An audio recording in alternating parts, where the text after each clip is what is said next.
ಸಂಗೀತಗೆ ನಾ ಅವಕಾಶವಾದಿ ಅಂತ ಹೇಳ್ತೀನಿ. ಆಪರ್ಚುನಿಟೀಸ್ ಬಂದಿಲ್ಲ ಅಂದರೆ ಆಪರ್ಚುನಿಟೀಸ್ನ ಕ್ರಿಯೇಟ್ ಮಾಡ್ತಾರೆ. ಡ್ರೋನ್ ಪ್ರತಾಪ್ ಅಂದರೆ ತಂತ್ರಿ, ವಿನಯ್ ಅಂದರೆ ಅಗ್ರೆಸಿವ್ ಅಂತ ಹೇಳ್ಬೋದು. ಬಿಗ್ ಬಾಸ್ ಮನೇಲಿ ಈಗಿರುವಂತಹ ಕಂಟೆಸ್ಟೆಂಟನ್ನು ಒನ್ ವರ್ಡಲ್ಲಿ ಡಿಸ್ಕ್ರೈಬ್ ಮಾಡೋದಾದರೆ ನಾನು ಹೆಸರು ಹೇಳ್ತಾ ಹೋಗ್ತೀನಿ. ಸೊ ನೀವು ಅವರ ಕ್ಯಾರೆಕ್ಟರೋ ಅಥವಾ ಏನು ಅನ್ಸುತ್ತೆ ಅದನ್ನು ಒಂದು ಸೆಂಟೆನ್ಸಲ್ಲೂ ಹೇಳ್ಬೋದು, ಒಂದು ವರ್ಡಲ್ಲೂ ಹೇಳ್ಬೋದು. ಸಂಗೀತಗೆ ನಾ ಅವಕಾಶವಾದಿ ಅಂತ ಹೇಳ್ತೀನಿ. ಯಾಕಂದರೆ ಅವಳು ತುಂಬ ಆಪರ್ಚುನಿಟೀಸ್ ಬಂದರೆ ಆಪರ್ಚುನಿಟೀಸ್ನ ತೊಗೋತಾಳೆ, ಆಪರ್ಚುನಿಟೀಸ್ ಬಂದಿಲ್ಲ ಅಂದರೆ ಆಪರ್ಚುನಿಟೀಸ್ನ ಕ್ರಿಯೇಟ್ ಮಾಡ್ತಾಳೆ. ಅದು ಒಂದು ರಿಯಾಲಿಟಿ ಶೋ ಅಲ್ಲಿ ಮಾಡಲೇಬೇಕು, ಚೆನ್ನಾಗಿ ಮಾಡ್ತಾ ಇದ್ದಾಳೆ. ಓಕೆ, ಕ್ರಿಯೇಟ್ ಮಾಡೋದು ಅಂದರೆ ನಿಮ್ಗೆ ಯಾವ್ದು ಅನಿಸ್ತು ಈವರೆಗೂ ಕ್ರಿಯೇಟ್ ಮಾಡಿಕೊಂಡ್ರು ಅಂತ? ಒಂದು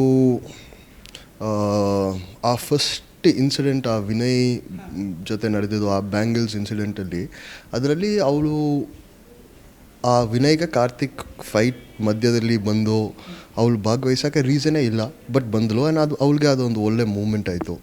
ಆ್ಯಂಡ್ ಇವಾಗ ರೀಸೆಂಟ್ಲಿ ಕೂಡ ನನಗೆ ಇದು ಟೆಲಿಕಾಸ್ಟ್ ಆಗಿದೆಯಾ ಇಲ್ವಾ ಅಂತ ಗೊತ್ತಿಲ್ಲ, ಬಟ್ ಪ್ರತಾಪ್ ಹಾಸ್ಪಿಟಲಿದ್ದು ಬಂದಾಗ ಒಂದು ಸ್ಪೀಚ್ ಕೊಟ್ಟ. ಆ್ಯಂಡ್ ಆ ಸ್ಪೀಚ್ ಫಿನಿಶ್ ಆಗಿದ ತಕ್ಷಣ ಅವಳು ಮುಂದೆ ಹೋಗಿ ಈ ಥರ ಹೇಳಿದರು, ಇನ್ನು 3 ವಾರ ಇದೆ, ಈ ಥರ ಚುಚ್ಚಿ ಎಲ್ಲ ಮಾತಾಡಬಾರ್ದು ಅಂತ. ಅದು ಬಂದು ಆ ಟೈಮಲ್ಲಿ ಅವ್ಳಿಗೆ ಹೋಗಿ ಅದು ಹೇಳೋಕ್ಕೆ ರೀಸನೇ ಇಲ್ಲ. ಯಾಕೆಂದರೆ ನಾವು ಯಾರೂ ಪ್ರತಾಪ್ನ ಏನೂ ಹೇಳಿಲ್ಲ, ಅವನು ಊಟ ಮಾಡದೇ ಇರೋದಕ್ಕೆ ಯಾರೂ ಕಾರಣ ಇಲ್ಲ. ಆ್ಯಂಡ್ ಆ ಟೈಮಲ್ಲಿ ನಾವೇ ಏನೋ ಮಾಡಿದ್ದೀವಿ ಅಂತ ಇನ್ಸಿನ್ಯೂಯೇಟ್ ಮಾಡೋ ಟೈಪಲ್ಲಿ ಇತ್ತು.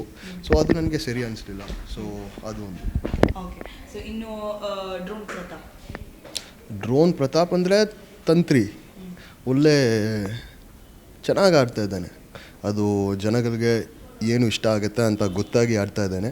ಎಸ್ಪೆಷಲಿ ಆ ಹಳ್ಳಿ ಸೈಡಲ್ಲಿ ಜನಗಳು ಮುಗ್ಧ ಮನಸ್ಲಿದ್ದು ನೋಡೋ ಅವ್ರಿಗೆ ಸ್ವಲ್ಪ ಪಾಪ ಹಂಗೆ ಅನ್ನಿಸ್ತಾನೆ. ಅದು ಅವನಿಗೆ ಚೆನ್ನಾಗಿ ಯೂಸ್ ಆಗ್ತಾ ಇದೆ, ಬಟ್ ಸ್ಮಾರ್ಟ್ ಹೆಂಗೆ ಆಡ್ತಾ ಇದ್ದಾನೆ. ಓಕೆ, ವಿನಯ್ ಅಂದರೆ ಅಗ್ರೆಸಿವ್ ಅಂತ ಹೇಳ್ಬೋದು. ಯಾಕಂದರೆ ಎಲ್ಲ ಟಾಸ್ಕ್ಸು ಅಗ್ರೆಸಿವ್ ಆಡ್ತಾನೆ, ಮಾತಾಡೋದು ಅಗ್ರೆಸಿವ್ ಮಾತಾಡ್ತಾನೆ. ಆ್ಯಂಡ್ ಅವನು ಆ ಥರ ಸಮ್ಟೈಮ್ಸ್ ಇಲ್ಲದೆ ಇರುವಾಗ ನಮಗೆ ಒಂಥರ ಡಿಸ್ಟರ್ಬ್ ಆಗುತ್ತೆ, ಅವನು ಏನು ಯಾಕೆ ಸಾಫ್ಟಾಗಿ ಮಾತಾಡ್ತಾ ಇದ್ದಾನೆ ಅಂತ. ಸೊ ಆ ಥರನೇ ಅವನು ಇರಬೇಕು. ಕಾರ್ತಿಕ್ ಅಂದರೆ ಕಾರ್ತಿಕ್ ಒಳ್ಳೆ ಹುಡುಗ ಅಂತ ನನಗೆ ಅನಿಸುತ್ತೆ. ಕಾರ್ತಿಕ್ ಜೊತೆ ಚೆನ್ನಾಗೂ ಇದ್ದಿದ್ದೀನಿ, ಫೈಟು ಮಾಡಿದ್ದೀನಿ, ಬಟ್ ಯಾವಾಗಲೂ ಅವನ ಮೇಲೆ ಕೋಪ ಹಂಗೆ ಇರೋದಕ್ಕೆ ಆಗೋದಿಲ್ಲ. ಯಾಕಂದರೆ ಕಾರ್ತಿಕ್ ಅಂದರೆ ನನಗೆ ಇಷ್ಟ ಆ್ಯಕ್ಚುಲಿ. ತನಿಷಾ ಬಂದು ತುಂಬ ಲೌಡು, ಆ್ಯಂಡ್ ಅವ್ಳ ಕ್ಯಾರೆಕ್ಟ್ರೇ ಹಂಗೆ, ಅವಳು ಇರೋದೇ ಹಂಗೆ. ಆ್ಯಂಡ್ ಅವಳಿಗೆ ಅದು ಸೂಟು ಆಗುತ್ತೆ. ಸಮ್ಟೈಮ್ಸ್ ಇರಿಟೇಷನ್ ಆಗುತ್ತೆ, ಬಟ್ ಏನು ಮಾಡೋದು. ವರ್ತೂರ್ ಸಂತೋಷ್ ಅಂದರೆ ವರ್ತೂರ್ನ ನಾನು ಯೋಚನೆ ಮಾಡ್ರೇ ನನಗೆ ಹಳ್ಳಿಕಾರೇ ನೆನಪು ಬರ್ತಾಯಿದೆ. ಯಾಕಂದರೆ ಅವರು ಅದ್ರ ಬಗ್ಗೆನೇ ನನ್ನ ಜೊತೆ ಜಾಸ್ತಿ ಮಾತಾಡಿದ್ದಾರೆ. ಇಂಡಿಯನ್ ಬ್ರೀಡ್ಗಳು, ಇದು ಅವ್ರು ರೇಸ್ ಮಾಡೋದು, ಅದು ಆರ್ಗನೈಸ್ ಮಾಡೋದು, ಆ ಬ್ರೀಡ್ನ ಮುಂದೆ ತೊಗೊಂಡು ಹೋಗೋದಕ್ಕೆ ಅವ್ರಿಗಿರೋ ಇಂಟ್ರೆಸ್ಟು. ಸೊ ಅವರು ಯೋಚನೆ ಮಾಡಿದ್ರೆ ಅದೇ ನನಗೆ ನೆನಪು ಬರುತ್ತೆ.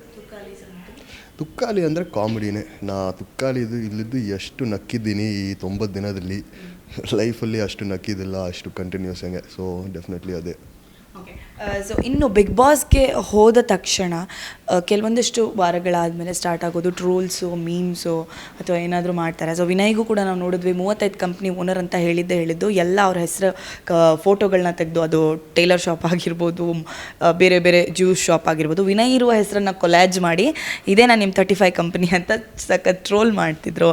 ಸೊ ಮೈಕಲ್, ಈ ಟ್ರೋಲರ್ಸ್ ಬಗ್ಗೆ ಏನು ಅನಿಸುತ್ತೆ ನಿಮಗೆ? ಇಲ್ಲ, ನೀವು ಒಂದು ರಿಯಾಲಿಟಿ ಶೋಗೆ ಹೋದರೆ ಪೀಪಲ್ ಟ್ರೋಲ್ ಮಾಡೇ ಮಾಡ್ತಾರೆ.